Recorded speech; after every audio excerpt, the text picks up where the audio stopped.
এখন এটা কিভাবে হইলো কি হইলো আমরা তো কিছু জানি না।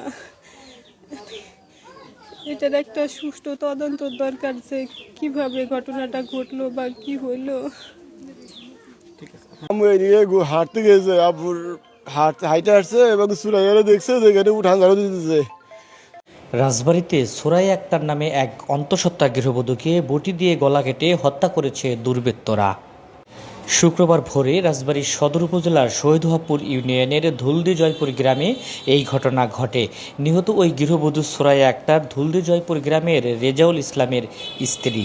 দুইজনে আম্মু উঠছে, ভাবিও উঠছে, উঠে নামাজ কালাম পড়ছে। পড়ার পরে আম্মু বলছে আমি একটু হাঁটতে যাই, তুমি উঠানটা ঝাড়ু দিয়ে রেজাউলরে ডাক দিও যে গরু দুইটা জানি নামায়। তো আম্মু হাঁটতে গেছে, হাইটে আইসে সেরে আর ভাবিরে পায় না। তো বাড়িতে খুঁজছে, ভাবছে বাথরুমের গেছে নাকি, তো সব জায়গায় খুঁজছে, পায় না। তারপরে কাকাগো বাড়ি গেছে, ওগো বাড়ি আছে নাকি, পায় না। তারপরে ওদের সবাই ডাকতেছে, উঠছে, কিন্তু কেউ খুঁজে পাইতেছে না, চারপাশে খুঁজতেছে।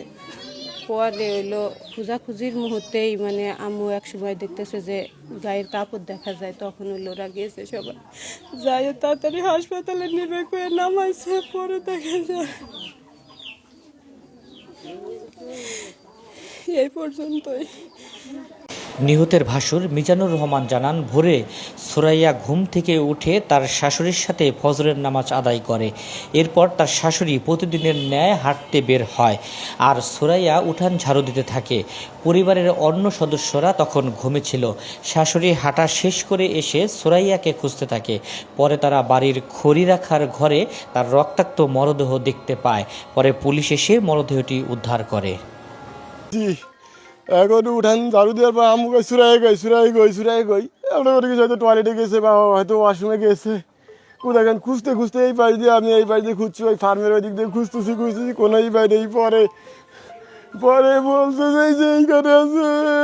পরে আমরা দেখছি এখানে বটি প্লাস রক্ত। পরে আমরা কি করছি যে হসপিটালে নেওয়া যাবে কিনা। পরে আমার একজন বলছে যে আপনি এটা ধরছেন কেন, আপনারা ধরছেন, ধরাইটা আপনার পুলিশে ফোন দেন। তারপরে আমি আর আমার এই যে দাউদ ভাই সঙ্গে আমরা গেছি, ওই যে গেছি যে আমাদের তাও ওই অত্যন্ত ভালো হয়েছে, ওই তাও টাকার জন্য যে এরকম একটা ঘটনা ঘটছে।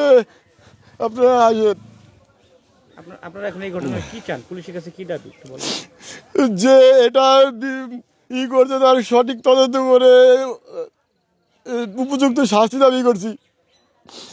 আমি জানতে পারলাম এত ঘরে যাইনি, কিছুক্ষণ আগে বললো যে এই মেয়েটার পেছনে মেয়েটা নাকি প্রেগনেন্ট। এটা মাসুম শিশু করে মেয়েটার হত্যা করা হয়েছে, সঠিক বিচার চাই। আপনার নাম কি ভাই? আমার নাম মোহাম্মদ মিজানুর রহমান। আপনার ওই ছেলেটার বড় ভাই না? জি বড় ভাই। আমি চিন্তা করেছিলাম, আমি আসছি 1 মাস নভেম্বরের 17 তারিখে আসছি। আমি অন্য কোম্পানিতে যাওয়ার জন্য করছি। নিহত সোরাইয়ার চাচা বলেন, 4 মাস আগে সোরাইয়ার বিয়ে হয় রেজাউলের সাথে। বিয়ের পর থেকে তার ভাসুর মিজানুর রহমান অত্যাচার করে আসছিলেন। এমনকি মৃত্যুর আসল সময় ও কারণ আমাদের কাছে সঠিকভাবে বলেনি, যে কারণে ভাসুরকেই তাদের সন্দেহ হয়। তাকে আটক করে জিজ্ঞাসাবাদ করার জোর দাবি জানান তিনি। এই ভাসুর বিদাস ছিল, এই ছেলেটা একটু প্রতিবন্ধী ধরনের, অর্থাৎ দেখা গেছে এই ছেলে বিয়ে দিয়েছে। আবার শুনছি নাকি এই বাস্তি গর্ভবতী, দেখা গেলে এই সংসারে একটা ঝামেলা চলে আসছে। সে প্রতিবন্ধী ভাই, এক হাতে সে খাবে, ধাতুক বাইরে বিয়ে থাক করছে, একটা বাচ্চা কাচ্চা হলে এই সংসারে একটা ঝামেলা, এই কারণের জন্য হলো সেই ঘটনাটা ঘটাইছে। খুব সম্ভব আমাদের ধারণা। কি চান পুলিশের কাছে কি দাবি? আমরা চাই সুস্থ বিচার, সুস্থ তদন্ত নিয়ে সুস্থ বিচার।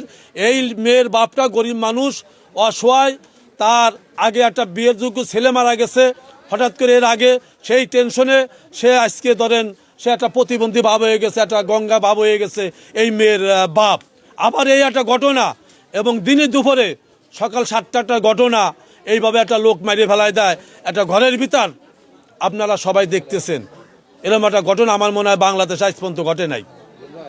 তা আমরা চাই এর তদন্ত করে সুস্থ বিচার। যে ঘটনা ঘটাইছে তার ফাঁসির দাবি চাই, তার ফাঁসি, সরাসরি তার ফাঁসি। আপনার নাম?